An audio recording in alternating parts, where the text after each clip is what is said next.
बहुत हो गई हमदर्दी। मंत्री साहब, ये भाषण बंद कर दीजिए। कुछ ही दिनों के बाद आप ही के डिपार्टमेंट के लोग जब इनका घर खाली करवाने जाएंगे ना, तब मैं पूछूंगा आपको हमदर्दी के बारे में। Bagle, control yourself. जब तक हमारे डिपार्टमेंट के गद्दार और खादी के कपड़े के पीछे छिपे हुए दरिंदे जिंदा रहेंगे ना, ये चिताएं ऐसी ही जलती रहेगी, एक के बाद एक। कुछ चंद सिक्के मिलेंगे भाभी को सरकार की तरफ से भविष्य के लिए। Bagle, stop it. बोलने दो इसे। ठीक ही तो कह रहा है, लेकिन मैं वचन देता हूं कि डीआईजी रुद्र प्रताप की कुर्बानी व्यर्थ नहीं जाएगी। मैंने दिल्ली में केंद्र सरकार से बात कर ली है। इनकी हत्या की तुरंत ही न्यायिक जांच होगी। आज तक कौन सी कमेटी ने सही जांच करके मुजरिम को सजा दी है? यह आपकी कमेटी समिति की जांच की फाइलें होती है ना, ये ढुलमुल सरकार बदलते ही गुम हो जाती है। न्यायिक जांच करेगी दिल्ली, अंधी और वैरी दिल्ली। ये दिल्ली बस मुंह है इसलिए पटर पटर करती रहती है। ये करना है, ये होना चाहिए, हमें दिखाना है, बस दिल को तसल्ली देने के लिए अच्छा लफ्ज है दिल्ली। इंस्पेक्टर वागले, मैं तुम्हें सस्पेंड करता हूं। बस सस्पेंड होते होते मैं थक गया हूं, निकाल दो मुझे नौकरी से। सच्चे पुलिस की या तो मौत होती है या तो सस्पेंड किया जाता है। इस वर्दी ने मेरे हाथ काटे, वरना एक एक के गले चीर देता मैं।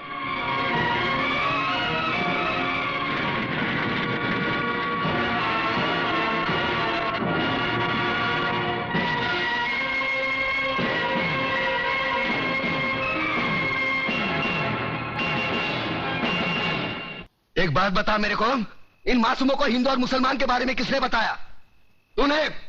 जो अपना नाम नहीं बता सकते उनको अपने मां के कातिल और धर्म के बारे में किसने बताया? तूने? देख इस्माइल, इन मासूमों के दिल में इस बचपन से तू दुश्मनी का बीज बो रहा है। इधर आ, असलियत जानना चाहता है ना? इधर आ। कौन है? कल्याण जी। कल्याण जी भाई हिंदू है ये कौन है? ये कौन है? गंगा भाभी। गंगा भाभी? तुम्हारे बच्चे को कौन पाल रहा है? गंगा भाभी। गंगा भाभी ये हिंदू थे, इनको काय को नहीं काटा? हाँ, इधर आ, असलियत बताता हूं तुझे।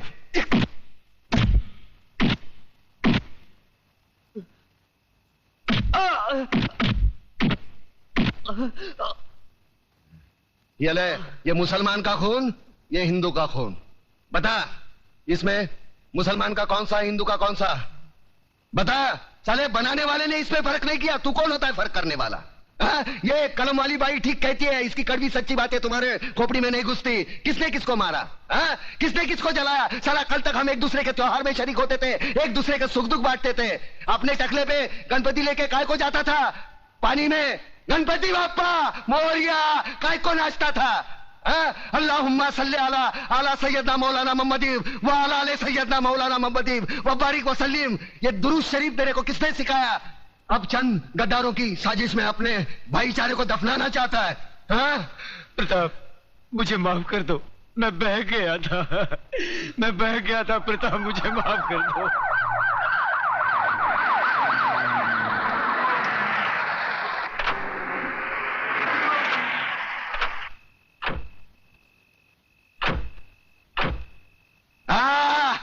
वाह, ये आए हमदर्दी जताने, साथ में टीवी वाले, प्रेस वाले, ताकि कल के अखबार में इनकी तस्वीर पहले पन्ने पे छपी हो।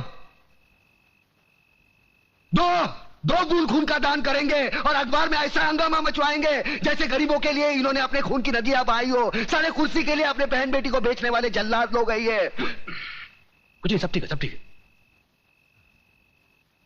तुम्हारे नापाक कदम आगे मत बढ़ाओ, तोड़कर तुम्हारे गले में पहना देंगे। आज तुमने राम और अल्लाह को मारने की कोशिश की है, लेकिन एक बात ध्यान में रखना, हम भले ही ऊपर वाले को अलग अलग नाम से पुकारते हैं, लेकिन हमारा धर्म एक है, मजहब एक है, इंसानियत। तुम जैसे पाखंडी लोग धर्म के नाम पर हम लोगों में नफरत का जहर नहीं फैला सकते। ऐसा बात करता है? अरे हम लोग गरीब का मदद के वास्ते आया है। देखिए भाइयों और बहनों, हमारे हृदय में आप लोगों के लिए हमदर्दी है, इसलिए हम यहाँ आए हैं। अरे नहीं चाहिए तुम्हारी हमदर्दी। क्या गरीब लोग को हमारे खिलाफ भड़काता है? ए नो चल बे, ए नो चल बे। अरे न चल बे क्या औलाद। अरे दुश्मन, अरे पब्लिक भड़क गया है, भागो इधर से। योर ऑनर, मैं इंस्पेक्टर वागले, इस केस की छानबीन मैं कर रहा हूं। अदालत से इस केस के बारे में कुछ कहने की इजाजत चाहता हूं। इजाजत है। Thank you sir.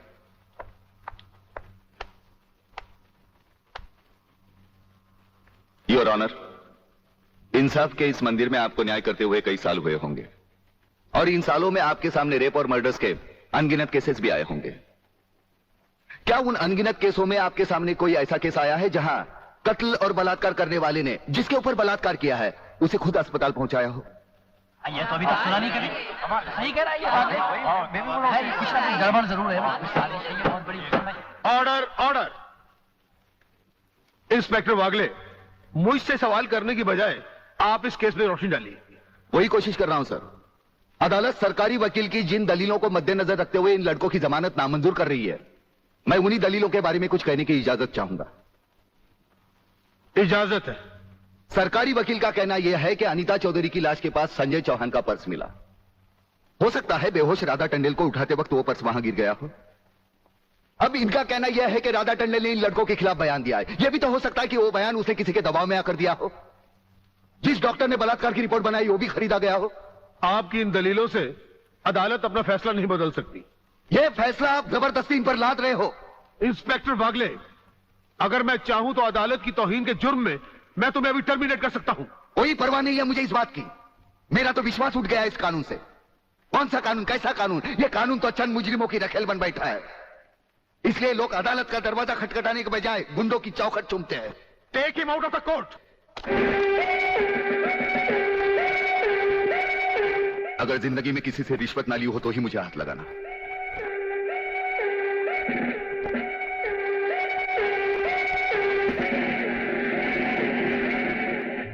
इन्हें गिने भुक्कड़ लोगों की वजह से अदालत शतरंज की बिसात बन गई है, जहां कोई भी आकर कानून से खेल सकता है। लेकिन इन खिलाड़ियों को अगर मैंने सच्चा कानून नहीं सिखाया तो मेरा नाम भी शिवाजी राव वागले नहीं। आ गए मेरी मौत का तमाशा देखने। अब मुझे लटका देंगे। जुबान ऐसी बाहर आएगी, आंखें बाहर आएगी। थोड़ी देर लटकता रहूंगा, फिर ये मेरा भाई मुझे नीचे उतार देगा। फिर आप चर्चा करते घर चले जाओगे, खाना खाओगे, सो जाओगे। तुम्हारी ये नामर्दानगी, बुज़दिली एक दिन इस देश की मौत का तमाशा इसी खामोशी से देखेगी। कुछ नहीं कहना मुझे तुम्हें, कुछ नहीं।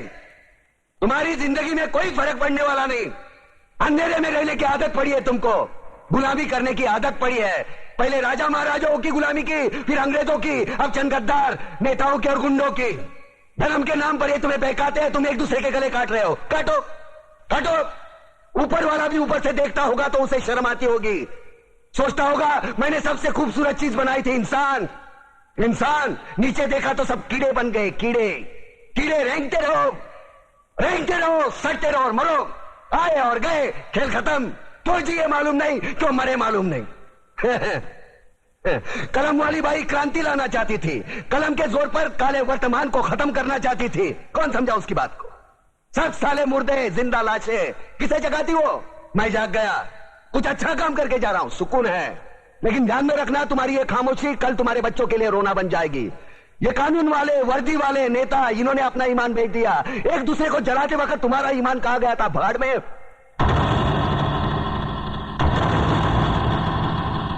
ये पिस्सू जैसा हमारा पड़ोसी मुल्क आने वाले कल में शायद अपने आप को दुनिया के नक्शे पर देख नहीं पाएगा। एक बात भूल रहा है, उनके घर में जो रोटी बनती है ना, उसका आटा भी विदेशी चक्की से पीस के आता है। साले अपने खुद के देश में सुई नहीं बना सकते और हमारे देश को तोड़ने का सपना देखते हैं। वो ये सपना देख सकते हैं क्योंकि उन्हें मालूम है ये मुर्दों का देश है। वतन के लिए किसी को कोई हमदर्दी नहीं है। इसे तोड़ना बिल्कुल आसान है। मैं हिंदू, मैं मुसलमान, मैं सिख, मैं फलाना, मैं ढिमका। एक लाठी को तो कोई भी तोड़ सकता है, लेकिन लाठी के भारे को तोड़ना मुश्किल है। मैंने बचपन में पढ़ा था, स्कूल में, तीसरी में। मैं क्यों समझा रहा हूं तुमको? क्यों समझा रहा हूं? पागल हूं मैं? भूसा भरा पड़ा है मेरे दिमाग में। क्यों बातें कर रहा हूं इन पत्थरों से? हंसो हंसो, खुशियां मनाओ। क्रांति की राह पर एक और कुत्ते की मौत मरने जा रहा है, कल कोई और मरेगा। हमें क्या? हम इसी तरह जीते रहेंगे, है ना? जियो भाई जियो, जैसे चाहिए वैसे जियो। मैं हिजड़े की जिंदगी जीना नहीं चाहता। ए ला, चल चल ला। यही 1500 की नौकरी करने वाला एक दिन तुझे 150 का कफन पहनाएगा प्रलयनाथ। आज से तू उल्टी गिनती गिनना शुरू कर दे। जिस दिन भी मुझे तेरे खिलाफ एक भी सबूत मिला ना, तुझे ऐसी मौत मारूंगा कि तेरी पापी आत्मा अगले 7 जन्म तक किसी दूसरे शरीर में घुसने के पहले कांप उठेगी। अबे चुप! एक लफ्ज भी आगे बोला तो भून के रख दूंगा। तू मारेगा मुझे? है? चल चला। अब क्या सोच रहा है? चला गोली। अपनी मां का दूध पिया है तो चला गोली। इस बदन को छूने के लिए शेर का कलेजा चाहिए। तेरे जैसा बुज़दिल और नामर्द मुझ पे क्या गोली चलाएगा? चला।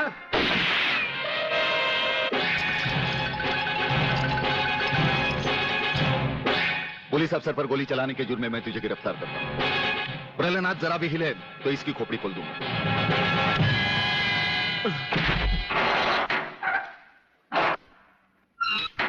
अगले मेरा बाप तुझे छोड़ेगा नहीं। आखिर तुमने वही किया जो हम नहीं चाहते थे। आज तक एक बात मेरी समझ में नहीं आई। आखिर आप चाहते क्या है? क्या आप ये चाहते हैं कि एक के बाद एक की मौत होती रहे और हम चुपचाप देखते रहें?